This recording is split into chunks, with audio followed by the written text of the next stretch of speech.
Hi friends, ఈ రోజు అయితే మనం పెరట్లో చేసినటువంటి వర్క్ కాడికి అయితే వెళ్తున్నాం. ఎందుకంటే అక్కడ ఉన్నటువంటి కొన్ని పెండింగ్ వర్క్స్ కంప్లీట్ చేయడానికి వెళ్తున్నాం. సార్ మీరు కూడా చూడండి, అక్కడ ఈ ప్లేస్ లో మనకు ఇనుప సామాన్ అనేది ఉన్నది.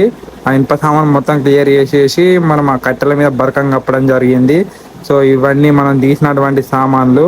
సో మనం ఏ పని చేసినా ఏదో ఒక దెబ్బ తాకుతుంటది కాబట్టి ఆ దెబ్బలన్నింటివి లైట్ తీసుకొని ఈ రోజు అయితే మనం తయారై టెంపుల్ కి అయితే బయలుదేరాం. ఎందుకంటే ప్రతి నెల రెండో శనివారం నాడు మనకు హనుమాన్ టెంపుల్ కాడ ఒక పూజ ఉంటుంది. అలాగే 11 సార్లు హనుమాన్ చాలీసా ఉంటుంది. సో ఇదే అన్నమాట మన హనుమాన్ టెంపుల్. ఇక్కడ అయితే హనుమాన్ స్వయంగా వెలిసినటువంటి భక్తులు చెప్తుంటారు. సో మనమైతే పత్రి ఆకులు తీసుకొని దేవుని కాడ వేయడం జరిగింది. అలాగే మన హనుమాన్ దేవునికి అక్కడ ఉన్నటువంటి దేవుళ్ళకైతే అభిషేకం చేయడం జరుగుతుంది. దేవునికి అభిషేకం చేస్తున్న సమయంలో మన కోతి మహారాజ్ అయితే అందరికి హాయ్ చెప్తున్నాడు. అట్లాగే మన హనుమాన్ చాలీసా కూడా స్టార్ట్ అయింది.